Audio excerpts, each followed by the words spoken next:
Today's Casual Monday was a bit marred by having to suddenly work my other job, and that will continue next week as well. But I promised I'd discuss Blue Box and Orb this week, so we will do so alongside continued RE0 coverage. We have closed nominations for our rewatch candidate, and voting begins basically as soon as this video is out. If you're interested, it takes place via our Discord and a site connected to it, links below. We use a ranked choice voting with minimax tie-breaking to really try to uncover the series with the greatest aggregate interest. I will announce the winner of that in next week's show, and then we'll begin talking about it in each Casual Monday thereafter, an episode at a time, just as if it were a currently airing series. Let's get right to it then, starting with Blue Box. Blue Box is doing something I find really interesting, taking elements from sports anime and romance anime to create something that doesn't easily sort into either.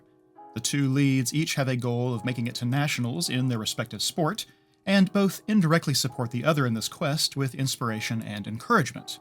Alongside this, though, our male lead Taiki has a massive crush on the older female lead, Chinatsu.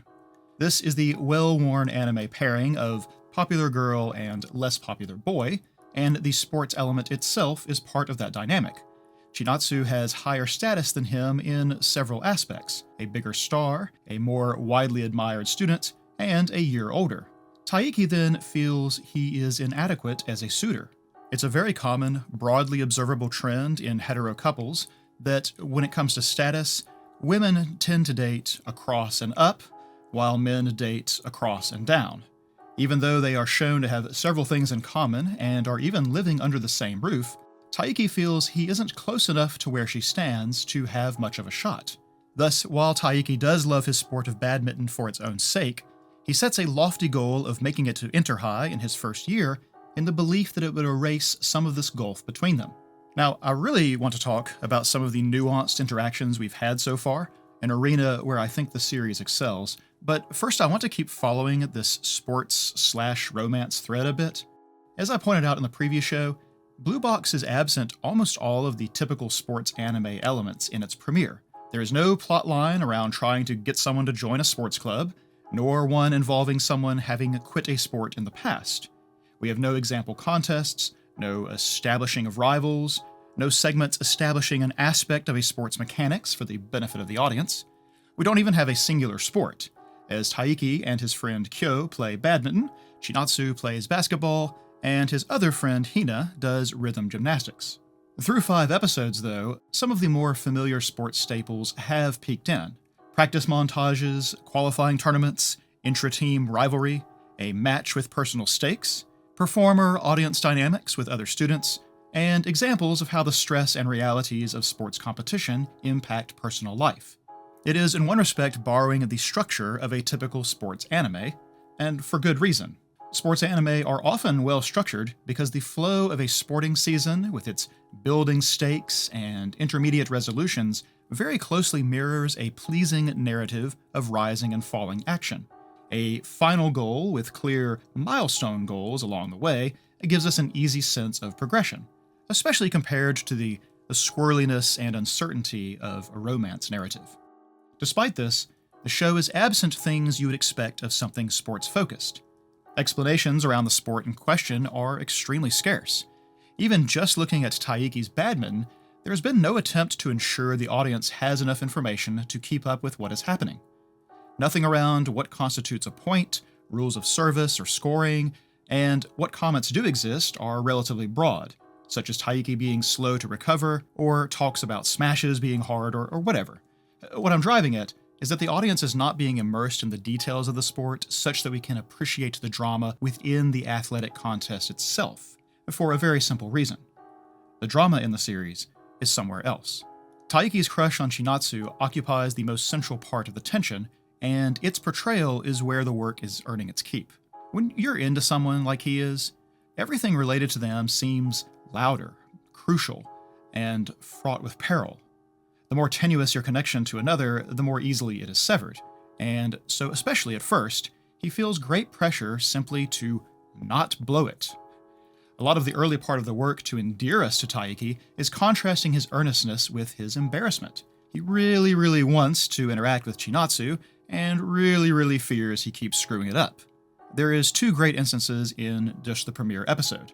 The first is a morning when the gym is not yet open, and so neither of them is yet occupied with practicing their sport. A golden opportunity. Taiki wants any excuse at all to start a conversation, but Chinatsu is actually reading something he doesn't understand, and he is perhaps not confident enough to strike up small talk with no pretext either. When she sneezes, though, it's like a tiny, cracked doorway that he immediately tries to rush through, offers his scarf, his hot tea, his gloves, even little hand warmers in his enthusiasm, before realizing that he might have overcommitted a bit. Luckily for him, Chinatsu is pretty easygoing, and can make a disarming joke about what else he might hand her, as well as having a little fun with him after reading his name off of his scarf. Taiki is understandably abashed, but nevertheless made a kind of cute impression and is a little less of a stranger to her.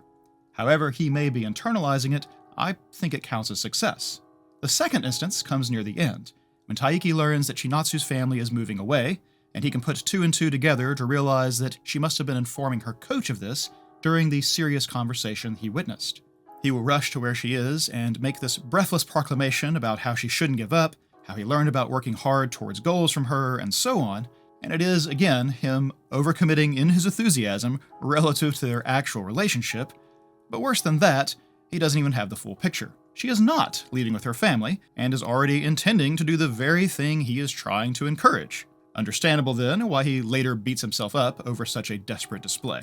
But this is arguably an even greater victory than the thing with the scarf, because she reveals that a previous conversation they had factored into her decision. Serving as a source of inspiration and direction to your crush is progress no matter how you slice it. And Taiki should take comfort and even pride in the role that he played.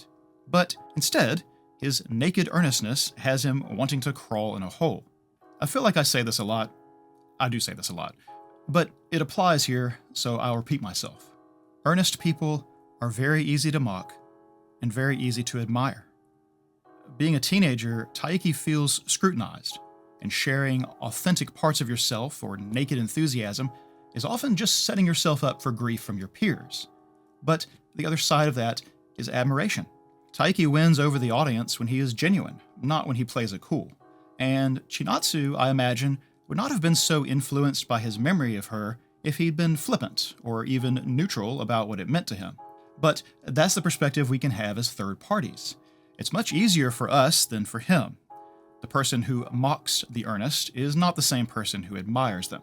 I think it's easier to understand the dynamic in the series if we keep this dichotomy in mind, that his nervousness over embarrassing earnestness will often stay his hand, but others may perceive it differently than he does.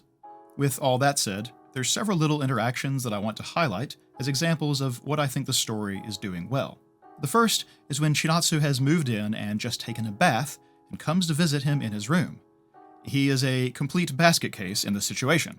A popular girl in his room, in loungewear, smelling of the bath, and also, the girl he is down bad for? We can surmise that all of those are novel experiences for him. It's like first date jitters, but without any chance to prepare himself.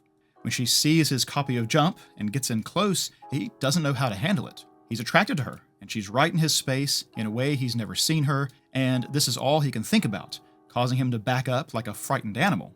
But then she says that she's glad. It's nerve-wracking living in someone else's house, but someone she sees at morning practice and will lend her Jump takes some of the edge off. It makes it all a little less foreign. She is relieved. What he feels, though, is guilt. He's all worked up over being a guy and a girl under the same roof. That is the way in which he sees their situation. But she's in a completely alien environment and sees him as a comforting familiarity. That he would be thinking in romantic or attraction terms now feels wrong to him. He wasn't thinking about her experience and perspective, clouded by his own confused thoughts. When he goes to take his bath and can't help but imagine her having been in there before him, he wonders if she thinks nothing of living with a guy, that perhaps he's the only one acting like an idiot. I appreciate taking this moment to force him out of his own perspective and empathize with her, as I feel like it ends up coloring the way he behaves towards her as a roommate from then on, and heads off some of the potential trouble that could have resulted. He'll articulate the problem itself in the 5th episode, saying that he's sure she'd feel uncomfortable being hit on by her housemate. Thus, his barrier is not just the perceived gap between them, but his own sense of propriety. She's going to live with them for 2 years. If he makes it awkward now by making an unwelcome advance, then he's really putting her in an uncomfortable position. But part of what makes him sympathetic is that realization, that what he wants might inconvenience her, and so he should think twice. Another nice bit is when he leaves his wallet at home and Chinatsu brings it to him.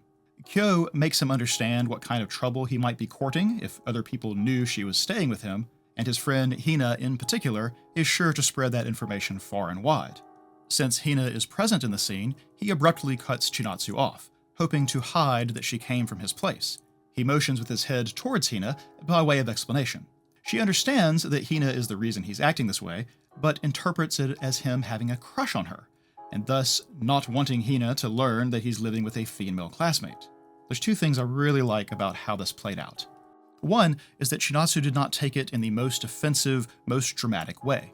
That is, assuming that he hates her or is embarrassed by her, or anything else that would seem out of proportion. She made a reasonable conclusion and did him a solid by playing along. However, she also was not completely neutral in her reaction. I feel like there was a slight sense of hurt or rejection, visually represented for us by lowering her head and hiding her eyes. I find her feeling a little stung to be pretty believable.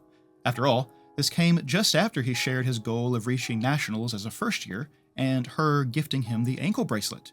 She should have good reason to expect that they might be friendly, and this seems instead like he wanted them to pretend to be strangers. Thus, the other part of this that I liked is that this misunderstanding does not overstay its welcome. It arises and is resolved within 1 episode. Taiki senses the sudden awkwardness, worries that he might even have made her hate him. Luckily, his friend Kyo, or Kyo Bro, if you will, has enough of an outside perspective and sarcastic wit to keep Taiki from freezing over long in his fretting. Despite the risk and his nerves, he approaches her and the subject and discovers she was being even more conscientious than he would have guessed. They are thus able to clear it up, apologize for the confusion, and in the process become 1 step closer to one another. I find this a far more plausible version of miscommunication and resolution than what we often get in teen drama anime. Next, I want to look at 2 examples of Taiki's assumptions and how the series basically has fun with him about them. The first concerns his anxiety concerning Haruyu-senpai. Haruyu seems to have all the advantages that Taiki lacks when it comes to Chinatsu. He is an actual star on the badminton team, is a year older, and classmates with Chinatsu to boot. In fact, they're the 2 class reps, and is generally more confident and popular and, frankly, more manly than Taiki. We can imagine that, in Taiki's mind, if he had all the qualities of Haruyu, then he wouldn't feel so outclassed by her, that his reservations about pursuing her would disappear. He imagines that he's the kind of guy she would probably be more likely to go for. When he sees the 2 of them talking at times then, and especially when he hears the nickname Chi, Taiki becomes afraid that he has been beaten to the punch, that Chinatsu and Haruyu are talking and, in his mind, are thus a more likely pairing than he would be. I find this a believable fear for someone in his situation, who is attracted to Chinatsu but doesn't yet know her well enough to even gauge whether Haruyu would be someone of interest. He just knows that his badminton senpai seems to have everything he doesn't. Now, Taiki's fears are unfounded, but that's not the part I find interesting. Haruyu turns out to have a girlfriend, a recent development, in fact, and Chinatsu had been helping him shop for her. Haruyu, though, despite having all these qualities that Taiki covets, was in basically the exact same position. The girl he crushed on was someone he considered out of his league. She's in showbiz, someone of higher status to his mind, and he had given up on ever really being together. But she didn't see it the same way, and in fact is the one who asked him out. Haruyu and Taiki both made assumptions about their worthiness to the girl they were interested in. If Haruyu had the wrong of it, why wouldn't the same apply to Taiki? The other instance to draw attention to happens in 2 parts. When Taiki accidentally takes Chinatsu's gym clothes with him to school, they must figure out how to meet up and make the exchange without giving away that they're living together. This ends up being more of an ordeal than expected, and eventually they meet on the roof, where she ends up changing due to being short on time. Now, just like with the earlier situation of her in his room, Taiki's imagination can't help but spin up a bit, hearing the rustle of her changing clothes on the other side of the wall. Because that seems surprisingly intimate to him, he again wonders if she just doesn't think of him as a guy. She is unbothered to be changing clothes in such proximity because she doesn't think of him that way, which is an unpleasant thought if he hopes to win her affection. However, a later instance arises where he is practicing outdoors and Chinatsu notices his shirt is inside out. He immediately, almost thoughtlessly, strips to correct it. Chinatsu gets an eyeful of his lean machine and apparently was a little surprised, maybe even a little flustered. She can't help but try to explain away her sudden blush by commenting on his six-pack. Again, though, the surface outcome is not what I'm interested in, but rather Taiki's erroneous assumption. He reasoned that Chinatsu must not see him as a guy if she is willing to change in such proximity to him. Well, he absolutely sees her as a girl, but nevertheless didn't think much of switching his shirt around in her presence. He again has the wrong idea about what these interactions mean when it comes to Chinatsu. Amusingly, while the audience can pick up on these incongruities, I don't think Taiki himself has internalized the lesson. One thing he does comprehend, though, is possibly the best example of the nuance I like in the story so far. It happens just after this shirt-changing bit. It's clear that he's working out some nerves, probably why he had the shirt on inside out in the first place, and Chinatsu tries to get him to ease up a bit. She'll remind him that he's already put in the work, she'll demonstrate a pressure point for relaxation on top of his head, and then she'll remind him that he still has next year and the year after. While she means well, she doesn't know why he's in such a rush in the first place. Since he's not about to tell her either, he ends their otherwise nice exchange a bit abruptly. The next night, he'll overhear Chinatsu talking about that encounter with his mother. While his mother also doesn't understand his rush, Chinatsu says she realizes that what she said could be taken as her telling him that he's free to lose this year. That is, that the work and effort he has put in don't matter as much since he'll have other chances. He'll reflect that this is true, but really, his reaction was being sad to be reminded that he is a year behind her. Chinatsu will then go on to share that she thinks part of it was being reminded of how fast this year was going by, that she is actually envious of Taiki for having that extra year and extra chance when she does not. It was her insecurities coming out, not altruism. I appreciate how this example takes the time to highlight how complex and potentially confusing communication can be. Chinatsu said something that on the surface is just encouragement. Taiki didn't receive it well, but because of something she couldn't possibly have known about.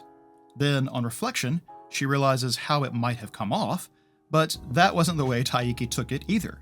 And then she shares a second envious motivation behind her words, something she wasn't thinking at the time, and definitely something Taiki did not suspect. Thus we have this complicated dance between the literal meaning of words, the intent behind them, the intent as it is interpreted, and unknown circumstances in the minds of those involved which the other party is not privy to. Honestly, it's a wonder people can ever make themselves understood. That wasn't the end of it either.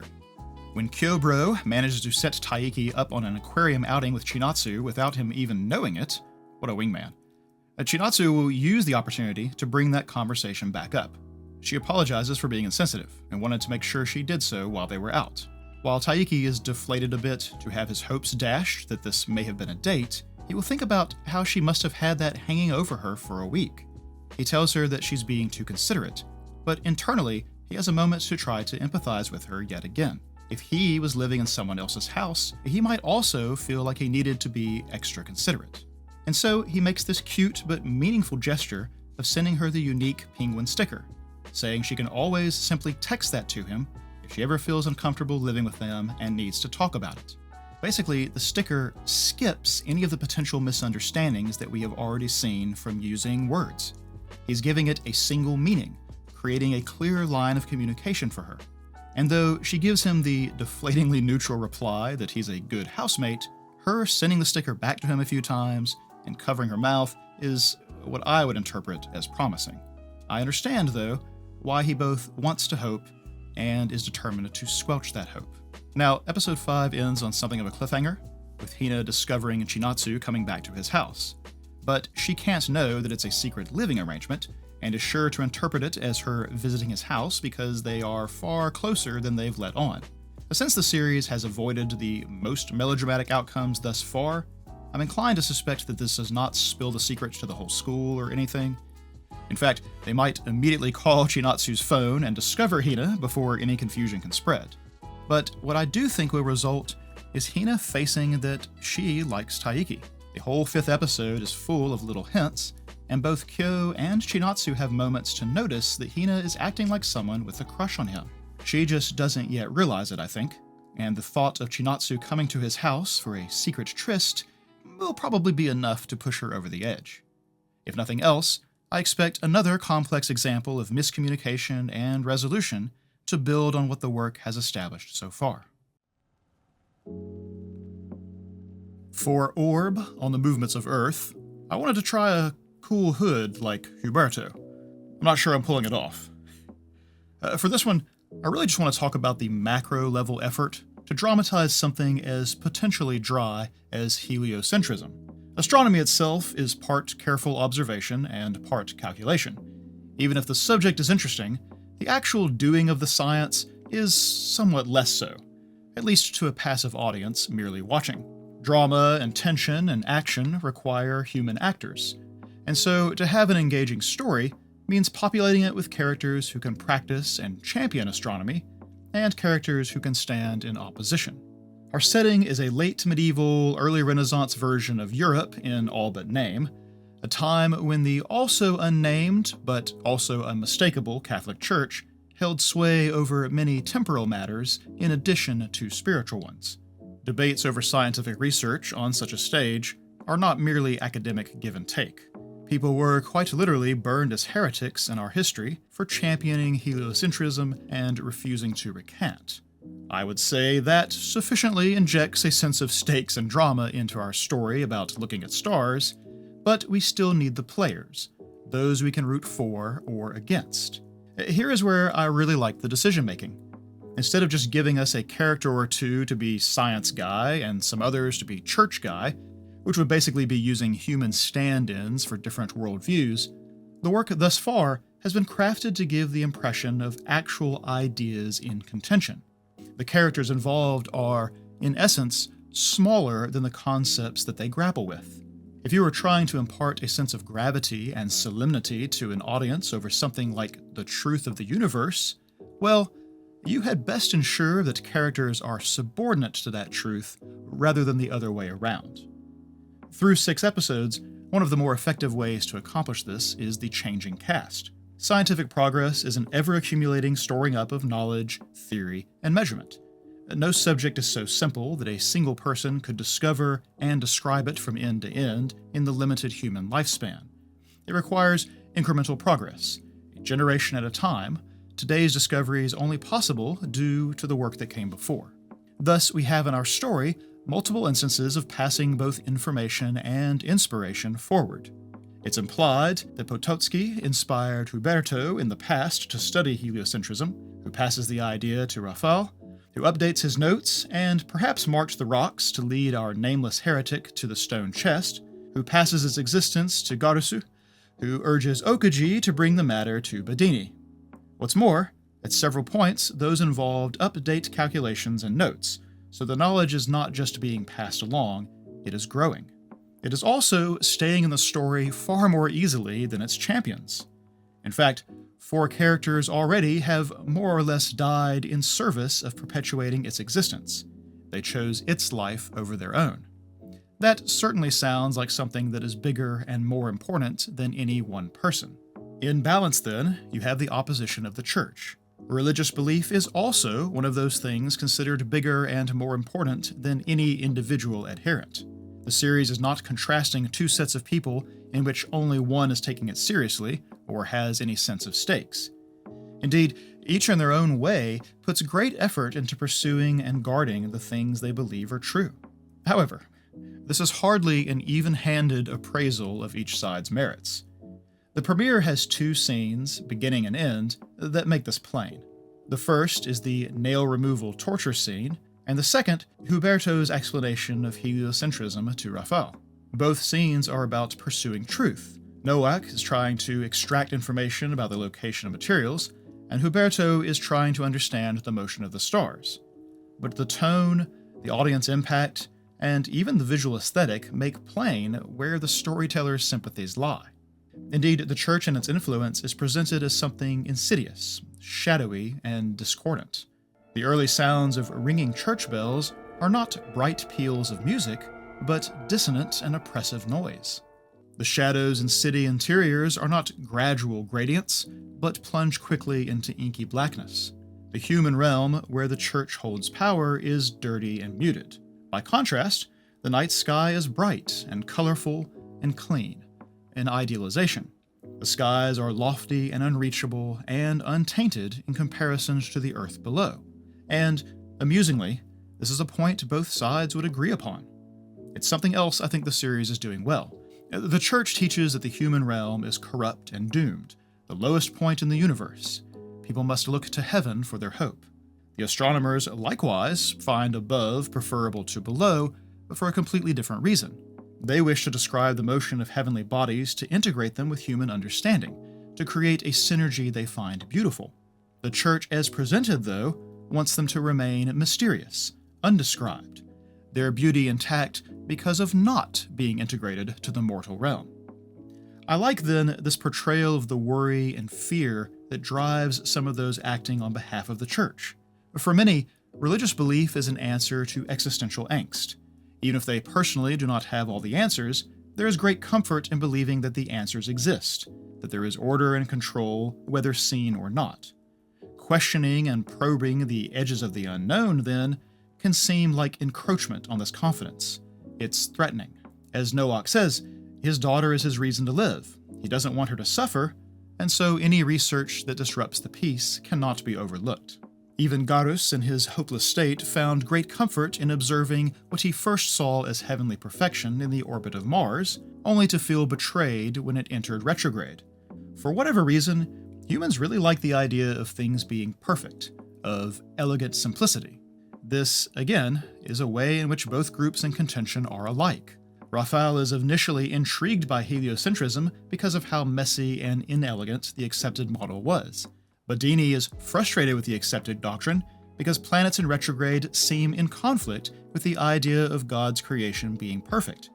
He is not trying to dethrone God or the church, but reconcile them to his own understanding. This gets at one of the tensions inherent to the setting. The biggest group of people who are educated and literate and capable of science are the very members of church organization. The call is coming from inside the house, so to speak. But this also means that it's not some battle of internet atheists on one side and stodgy clergymen on the other. A lot of them come from the same place and have the same macro-level beliefs. Thus, I rather appreciate where we have just left off at the end of episode 6. Badini sees the potential to integrate the Earth as one among the heavenly bodies, that the night sky and its beauty is not out there somewhere distinct, but the same realm in which the Earth resides. They are in harmony. Okiji is at first horrified at that notion, defaulting to thinking of it in terms of the Earth's corruption being spread to the stars. But after it's proposed to be the other way around, that the Earth has always been part of the beauty above, well, for the first time in a long time, the sky seems inviting rather than oppressive. In this way, the series does not only try to make us understand why some would fear and shun the questioning of the researchers, it also tries to help us see why some would be inspired to pursue answers even at the risk of death. The quest for truth and understanding is no less wholly of an endeavor to the astronomers than the study of theology is to the clergy. In a sense, they are actually on the same side. The only real difference so far is how each reacts when faced with uncertainty. One group recoils, and the other pushes forward. So, continuing RE0 Season 3, like I said last week, there is so much in these earlier episodes that I couldn't hope to cover it all without crowding everything else out, and now there is the additional 5th new episode to grapple with as well. So we'll be addressing some of the other things I wanted to touch on in the 3rd season so far, but be sure you check out the first part in last week's Casual Monday, and then next week I hope to finish covering everything else from the earlier episodes as we add episode 6 into the mix. Now then, the 5th episode is bookended by scenes featuring Emilia and the new situation she finds herself in thanks to Regulus's decision to add her to his collection of wives. I spent some time last week talking about the possibility and possible implications of a damsel in distress scenario. I held off on talking about Regulus then, so we will do so this week, but I first want to comment on Emilia's own behavior in these two scenes, and the surprisingly far-reaching questions that I find spring from it. This is going to seem like an amazingly long tangent, I realize, but I promise it's leading to something important. And also, welcome to my brand of content. Anyway, Emilia is incredibly unworldly, something she herself knows, and we even wondered before the stream if she would know how to answer Regulus's gross question about her virginity. After all, she thought kissing Subaru meant she was pregnant back in Season 2. While that emphasizes that she did not take the kiss lightly, it illustrates how woefully sheltered she is. Even if Emilia has educated herself on where babies come from in the years since, the concept of virginity is a cultural rather than biological matter.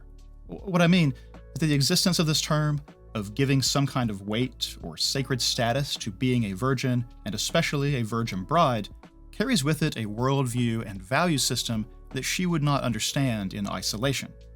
In fact, I think it's worth pointing out we have no idea what the citizens of Lagunica think about the concept of virginity, or even if they would be monolithic in their opinion.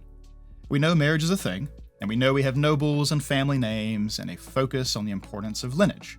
In such an environment, we might surmise that, at least among the highborn, virginity would be valued in women, if only for the purpose of ensuring parentage.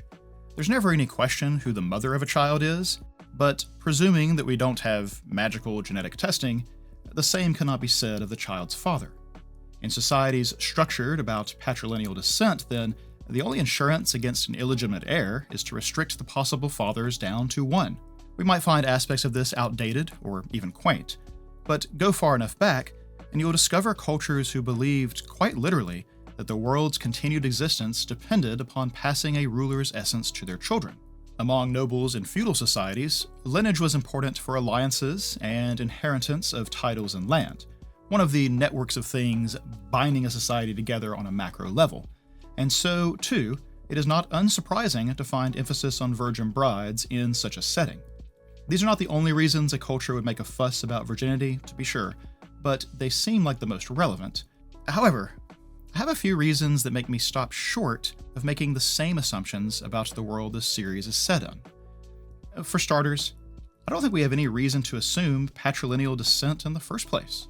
The contenders for royal selection are all women, and evidently not even all single women, since we find out Priscilla had a husband. Otto informs us that his husband's death resulted in her inheriting his territory, and while it's possible that he had literally no other relatives, at the very least it means women are not forbidden from inheriting. To me, it implies that the winning candidate is not meant simply to be the bride for some future actual ruler, otherwise her former husband would probably be the one under scrutiny. We also have the example of Kruj. Now, while we haven't been given full details, she is introduced as the head of the Karsten family during the royal selection, and is sometimes referred to as Duchess, a title she must possess inherently rather than granted by marriage to a duke. Likewise, there is Anne Rose, who we met for just a brief moment at the end of Season 2, where we are informed that she is the leader of the Miloda family, a branch of Roswaal's own lineage. Possibly even more revealing is the example of Wilhelm and Theresia. Phyllis calls him Wilhelm van Austria the Sword Demon in the episode we meet him, and later when he introduces himself to Subaru formally, he explains that he took Theresia van Austria, the former Master Swordsman, as wife, giving him the honor of the lowest seat in the bloodline. Once we get to see his memories, it's confirmed that she was Theresia van Austria all along, and Wilhelm is the one who took on her family name. Indeed, when he introduces himself to Emilia at the end of Season 1, he actually calls himself Wilhelm Trias, and I am guessing that this might be what he was named originally. Season 3 has added yet more to this situation, though we are missing a few details. When we meet Heinkel, we learn that he is the one who inherited the Austria estate, and seems to have no intent of passing it to Reinhard, a point of contention that is still unresolved. But that means that the estate is not in Wilhelm's possession. This may mean that estates follow bloodlines rather than marriages, although Priscilla's example would seem to be in contradiction. It may also mean that Wilhelm essentially abdicated after the events of 15 years ago, leaving the Austria family or the royal guard or both. He is, after all, serving Kruj and her household. Curiously, too, Heinkel makes a point that he is not Heinkel von Austria, just Austria, that he was not granted that title. In our world, von is just an article designating a place of origin or an ancestral homeland, and at first blush, it seems to be treated differently here. but I'll come back to that point in just a moment. Wilhelm's example, in fact, may mean that descent is matrilineal, and men only hold power in the absence of a suitable woman heir. After all, Fortuna appeared to be the head of the elven village where Emilia grew up, and the chief of Arlon village down the road from Roz's mansion is this woman, adding to the examples of Kruj and Anna Rose. And it may even be that there is no preferential treatment one way or another, especially in light of one thing we do know about this world: the concept of covenants. I made a joke about magical genetic testing, but something in that ballpark seems to exist. At the end of Season 2, Betty informs us about the 3 kinds of agreements, and the one we're interested in is the covenant, which applies to all blood relatives. In fact, this is the kind of contract that the Lugunica royal family held with the dragon, and rekindling said covenant is the stated purpose of this whole royal selection affair. In such a case, it should barely matter how much care is taken to ensure legitimate heirs, as being bound by the agreement should speak to one's authenticity as part of the bloodline. Coming back to the Austrias then, I find myself wondering if the whole Master Swordsman title is a similar kind of thing. Reinhard appears to be Teresia's heir in the sense of inheriting the name of Master Swordsman, but it seems like it goes way beyond a mere designation. Reinhard is a kind of anomaly, having some kind of immunity or negation towards authorities, and having a power that forces all the mana in an area to wildly obey him. That doesn't seem like the result of training, but some kind of ancestral power passed down the line. And it seems a fair bet that it can skip a generation, considering Heikel's example. This, perhaps, is why he is not von Austria. I mentioned it usually designates a homeland, but more broadly, can specify a bloodline's point of origin. Perhaps then it's a variation on that idea. Rather than Austria as a name meaning a place, maybe it means this Master Swordsman power, and specifies a person or covenant or something in that direction, or at least a standard in the past that one must live up to. So, if any of that at all is near the mark, then there may be no gender preference when it comes to matters of political power or inheritance. In that absence, any emphasis on the importance of virginity is more likely to arise from cultural or religious traditions. To this point, we haven't been given any suggestion of religion among the population as a whole, with the witches' cult and its archbishops the only example, and they may only be borrowing the paraphernalia of religious orders. That leaves culture, but here we're at a loss as well. Honestly, the very notion of virginity and its explicit adjacency to sexuality is a new ground for the series, which has largely been very tame and hands-off regarding such matters. We get oblique jokes at best, like Emilia's confusion over pregnancy, or Subaru and Roz in the bath. While there are plenty of examples of characters being interested in others, the portrayals are more of the liking or loving variety rather than displays of desire. What romance exists in Re:Zero is very chaste.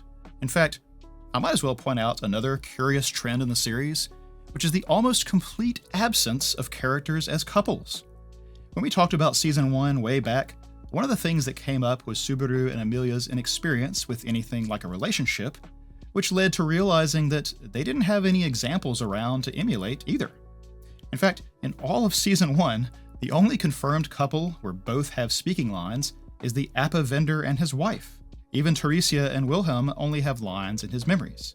She certainly isn't around for Subaru or Emilia to meet, and Wilhelm seems to be a different person in the present than when they were a couple.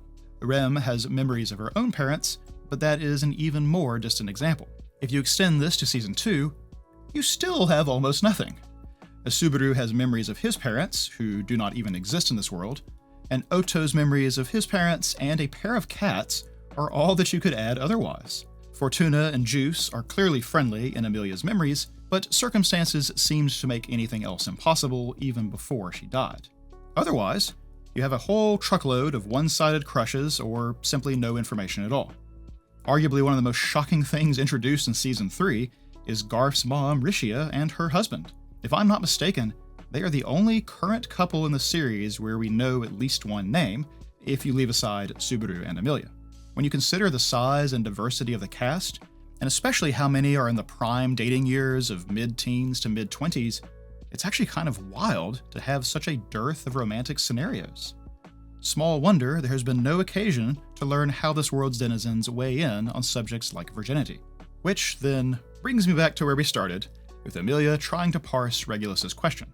Like I said, it's not surprising that she doesn't understand, considering her almost ingenue-like characterization and the lack of examples around her.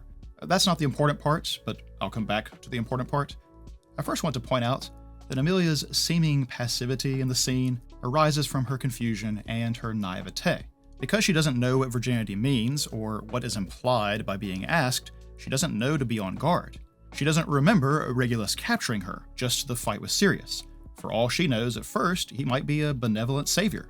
He rather pointedly does not mention that he's a Sin Archbishop when he introduces himself this time. His talk of them being husband and wife confuses her, but without knowing what we do, she is understandably more perplexed than alarmed. She's always so polite that I can even imagine she's trying to figure out how to question his words without causing conflict. Because Emilia is such an innocent, too, her absent clothing is somewhat pacifying, as she feels vulnerable and distracted on top of her bewilderment. I bring all that up because I had previously mentioned my worry over a possible damsel in distress situation. Emilia's behavior at first seems to suggest that she will play the meek victim, but when trying to reconstruct the situation from her perspective, I find that far less likely. After all, she makes the statement to 184 that he is like an evil king in a book, so she is not assuming his benevolence by the end of the scene. When we return to her after the end credits, too, she will be worried about the destruction that she sees in the city below. When 184 says that Regulus will not like that expression on her face, Emilia is incredulous, worried about the city and not whatever he wants. Thus, I don't think Emilia will be compliant or helplessly passive, at least for her own sake. The presence of 184 and Emilia's tendency to try to look after others might be a bigger hurdle to reasserting her freedom. I'm not sure Regulus even realizes Emilia's capability as a combatant, but she certainly knows nothing of his power, unless she can recall memories of the trial. However it shakes out, though, I feel less apprehensive now about the story just playing that trope straight. Now, with that out of the way, let's get back to the important part. Regulus inquiring after Emilia's sexual experience is a really dissonant note in the story to this point, considering all we just discussed about the almost conspicuous absence of sex or romance in the series. So dissonant, in fact, that we should consider it significant purely because of how it stands out. I want to talk about two of the possibilities that occur to me right away. The first is more obvious, which is that this is a means of characterizing Regulus. I ran through the examples of gender and roles and nobility earlier, and what we find is actually a lack of evidence for any kind of gender preference in Lagunica's power structures, and we might presume that this extends to civil liberties as well. There is one glaring exception, but we'll get back to that later. The salient point is that Regulus's behavior in unilaterally choosing women to be his bride, disregarding their input on the matter, and keeping what is presumably a large stable of wives seems to be quite incongruent with the rest of the society we've seen. He is not behaving as other nobles do, just in a more extreme way. No, he is behaving in a way that is either long out of date or actually foreign to this world. Now, I'm not suggesting that he is literally from another world like Subaru, though I suppose it's possible.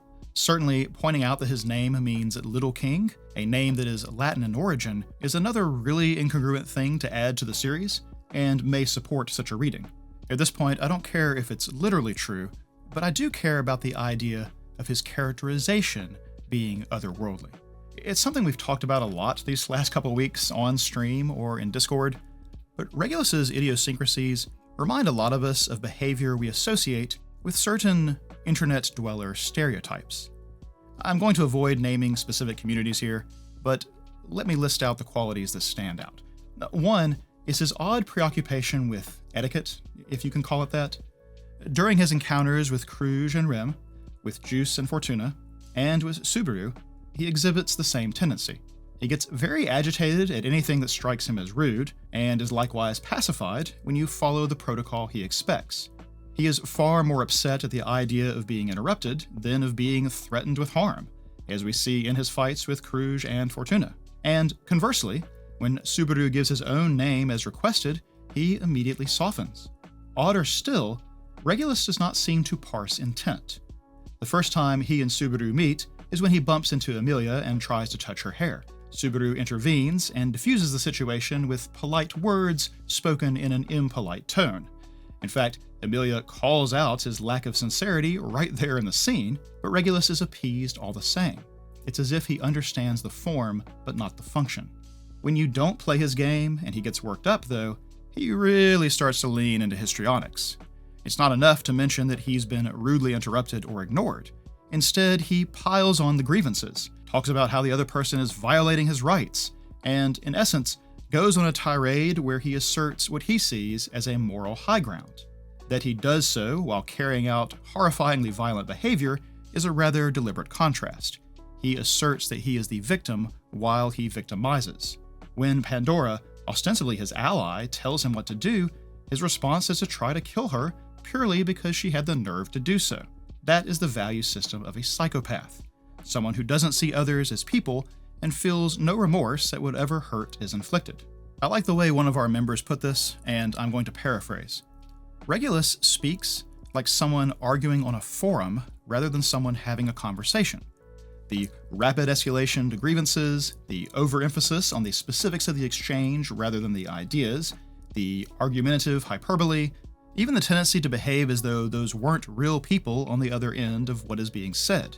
If you have spent any time at all in places where heated exchanges take place through the anonymity of the internet and the written word, then hopefully you understand the parallel that we are drawing here. There are other similarities as well. I don't speak Japanese myself, but we have a few gracious community members who contribute explanations of nuance or cultural context to aid our discussions. Though the examples are perhaps too few to insist on a pattern, it seems that Regulus speaks more like a character in a novel than a real person, like he adopts a literary style or reaches for slightly fancier words than necessary.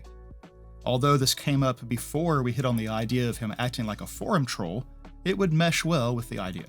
Certainly I've witnessed keyboard warriors who inject big words into their posts to try to inflate their perceived legitimacy. The way he tries to distance himself from Lie at the beginning of Season 2 might jive with this reading as well. He dismisses all that hunger and thirst nonsense, declaring himself above such petty indulgences.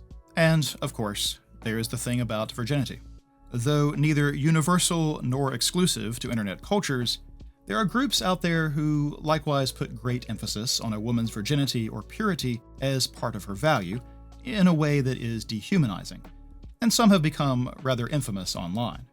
Regulus says it's the one thing that really matters. In isolation, maybe we don't condemn this quite as much, but combined with him calling 184 by a number rather than a name, and commending her for ceasing to smile, and of course for the whole unilaterally claiming Emilia as his bride, one among many, he's not collecting wives so much as dolls, not partners, but trophies. Regulus has some real nice guy energy, basically.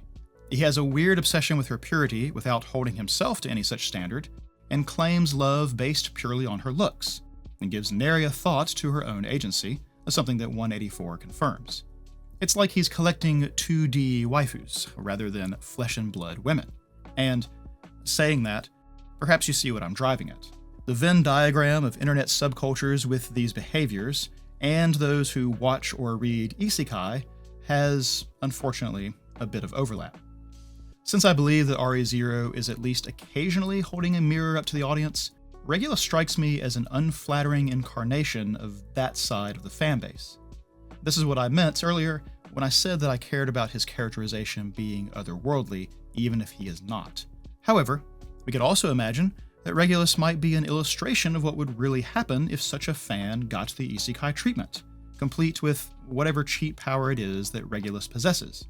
A misogynistic misanthrope with enough power to style himself a king, complete with an extensive harem of pretty faces. Someone drunk on their own self-importance and insistent on their own set of values, regardless of the culture in which they find themselves? Well, let's pretend for a moment it has nothing to do with the audience. Like I said last week, there are some overlaps between Regulus and Subaru, especially early Subaru. Regulus, as a caricature of what Subaru could become, might be a sobering example in the same way as Roz in Season 2. Subaru referring to Emilia as his yome, his waifu, seems like an especially bad look in that light. As to where it might take this parallel, I refer back to last Monday's mention that this season may examine the idea of knighthood and knightly behavior. Julius and Reinhard were the more obvious targets in the premiere, but Subaru is also a knight, and figuring out what exactly that means is potentially part of his character journey this time around. I said earlier that there doesn't seem to be much evidence for gender discrimination in Lagunica, with one glaring exception, and this is that exception. All of the knights are male. We rather specifically have 5 lady and knight pairs as our royal candidates. Traditionally, we might imagine this as 5 women and their 5 protectors, but that really isn't the case looking around. Julius and Anastasia both act as independent, capable people in the roles that suit each best. Kruj is the one who wades into battle in their pair, while Felis's superlative healing skill is something more often associated with female characters. As to Priscilla, well, Al isn't so much protecting her as he is protecting others from her. And while Reinhard is trying to act the chivalrous knight to his refined lady, Felt is having none of that action. So while Subaru might think he has to act in a certain protective way towards Emilia because of gender role preconceptions, the story universe doesn't seem like it would support him. He tried already this season to keep her from getting involved with Sirius, and she made plain her feelings on being sidelined. Of course, in classic RE0 style, this involvement is what gets her kidnapped, as the story refuses to explicitly endorse character decisions with one-to-one outcomes. Thus comes Regulus, who proceeds to act as a self-proclaimed protective husband, and seems to intend to place Emilia on the shelf for safekeeping alongside many others. He is following a script on male-female relations, where his role is as the authority and guardian, and hers is as the pretty face waiting at home. Even if Subaru is not thinking of Emilia in exactly those terms, I can imagine that noticing parallels between himself and Regulus might be quite the wake-up call. If the situation persists, perhaps even further eye-opening comparisons will arise. Now then, that is enough about Regulus's characterization. I said 2 possibilities occurred to me over this dissonant note of suddenly introducing the topic of Emilia's sexual experience. The other is our first good look at Capella Emerata Lagunica-chan-sama. Her entire shtick was a real highlight of this past episode for me. I mean, say whatever else you want about RE0, but man, does it know how to give its villains a memorable introduction. Last week I said that unveiling the powers of Sirius and Liliana in the same episode naturally invites us to compare them. This week, I find a similar prompting to compare Regulus and Capella. Regulus had previously said that a pretty face is all that matters when it comes to love, and in this episode dwells on the importance of virginity. At the same time, he clearly depersonalizes his wives. Their physicality is what he values, not what lies within. Capella continues with that idea, but from a wildly different direction. She transforms the hostages into giant flies, a revolting mass meant to invoke a feeling of disgust. And once Subaru admits to that revulsion, she insists that such a response would be anathema to love, that whatever pretty way he tries to dress it up, his feelings are still dependent upon Emilia's physicality.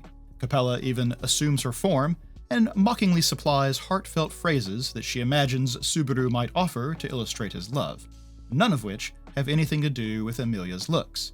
I don't know if Capella actually believes that appearances should have nothing to do with love, or if she thinks they absolutely should and dislikes that anyone would pretend otherwise.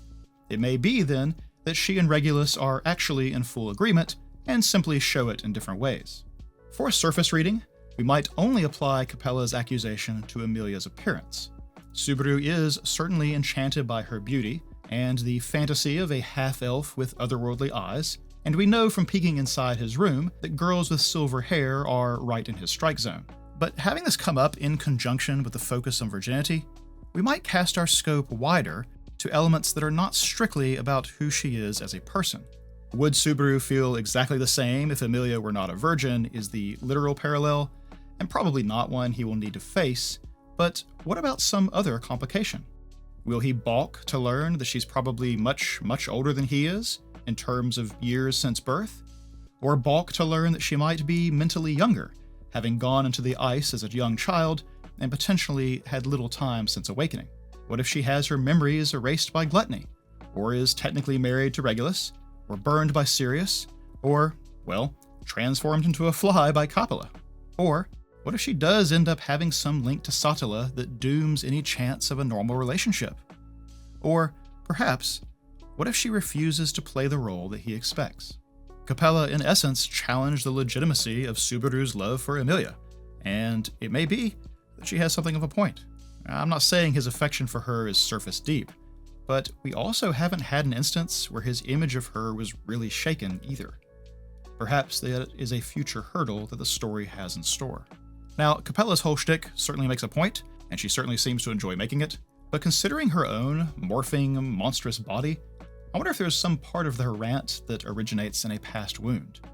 Did someone reject her for the way she appears, fueling this spiteful mission to undermine the concept of love? Is she merely lashing out? Or is it possible she actually hopes to be wrong? I wonder about that last part because of a possibility we discussed.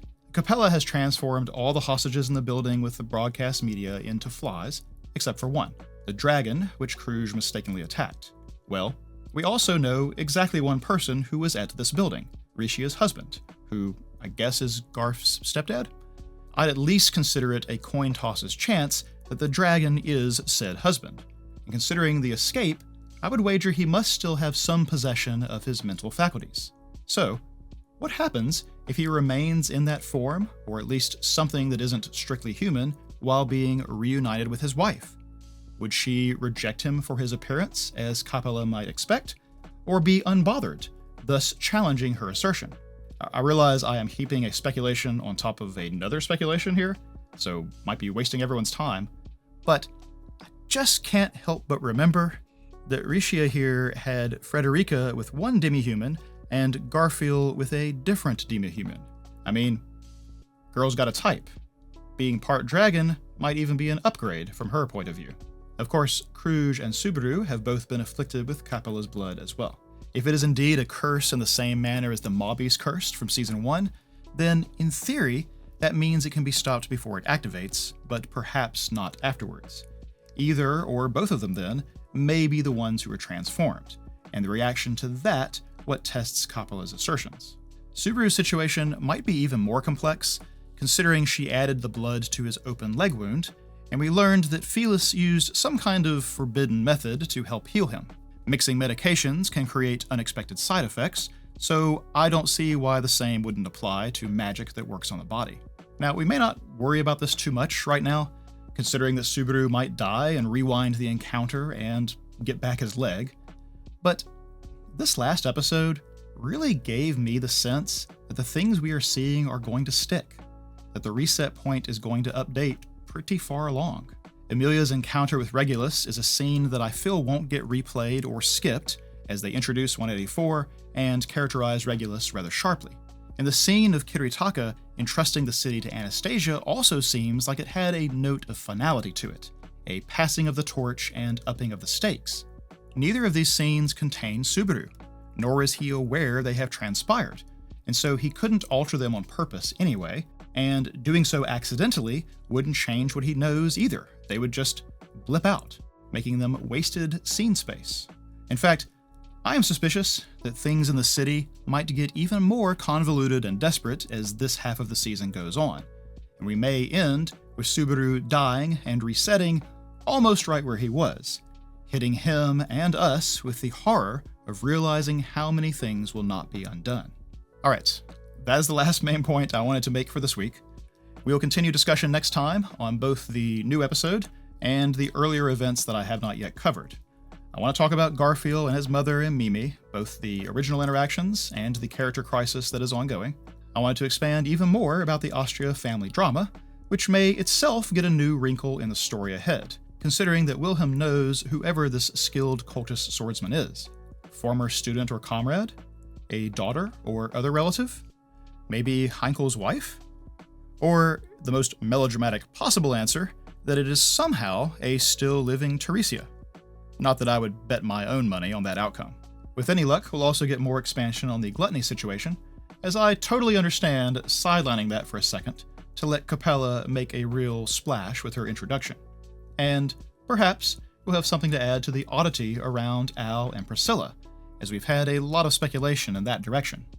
In fact, just in case it comes up next episode, we found ourselves wondering if the newly referenced Tome of Wisdom in the city might be in his possession, considering the little things he said that seem like hidden knowledge. Anyway, I know I spent a long time on the virginity question and everything that cascaded from it. I can imagine some of you thinking, Theta, something you need to talk out there, buddy? No, I just really felt I needed to emphasize the oddity of it and wonder at the possible implications. Because despite all the horror and violence and traumatizing scenes across 50 plus episodes, there has never been even a hint of sexual violence or the threat thereof. Lots of stories use sexual assault as a kind of cheap way to make the audience hate a character or to inject tension into a scene, and Re:Zero has completely, conspicuously avoided doing so. And neither has there been any reference to sexuality or intercourse, and very little titillation or innuendo. It's a kind of shocking thing to reflect upon, right alongside the aforementioned absence of couples. And even though a forced marriage is a far cry from an actual assault scene, it opens up a whole family of topics that have been absent thus far. I guess we will see what that portends next time. Thus ends this week's Casual Monday. Next week, I'll announce the results of the voting for what will join our lineup as a rewatch, and we'll continue to cover a few new shows and maybe bring some back to examine as well. Bye, guys.